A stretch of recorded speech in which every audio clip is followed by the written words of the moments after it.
სოციალური მომსახურების სააგენტომ 2012-15 წლის სამოქმედო გეგმაში ემუშავა. ჯანდაცვის სამინისტროსა და არასამთავრობო ორგანიზაციებთან ერთად შემუშავებული პროექტის თანახმად პრიორიტეტად ქუჩის ბავშვებზე ზრუნვა და მათი ბავშვთა სახლებში გადაყვანა სახელდება. სააგენტოს ხელმძღვანელი პირობას დებს, რომ გაატარებს რეფორმებს, რათა ხელი შეუწყოს ქუჩის ბავშვების რესოციალიზაციას.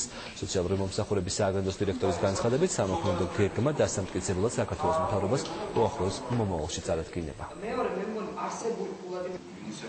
სასწრაფო გეგმა, რომელშიც გაწერილი იქნება ყველა ის პრიორიტეტი, ყველა ის კომპონენტი, რომელსაც ჩვენ ამ 3 წლის განმავლობაში მივაქცევთ ყურადღებას და განავითარებთ ახალ მიმართულებით. პრიორიტეტები იქნება, რა თქმა უნდა, პრევენციული ღონისძიებები, ვინაიდან სისტემა შეიძლება ვთქვათ, რომ აწყობილია და ამ ეტაპზე ჩვენ მეტი ყურადღება უნდა მივაქციოთ იმას, რომ რაც შეიძლება ნაკლები ახალი ბავშვი შემოვიდეს ამ სისტემაში.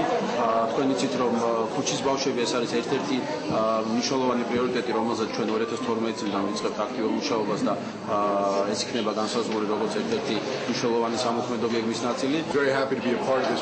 დღეს ბავშვთა კეთილდღეობის რეფორმის სამოქმედო გეგმას განვიხილავთ. ჩვენ ბავშვთა დაცვის დეპარტამენტის წარმომადგენლები დიდი სიამოვნებით ვიღებთ ამ რეფორმის დაგეგმვაში მონაწილეობას და გავითვალისწინებთ ყველა იმ პრიორიტეტს, რომლებიც ბავშვთა დაცვის კუთხით იქნება მნიშვნელოვანი.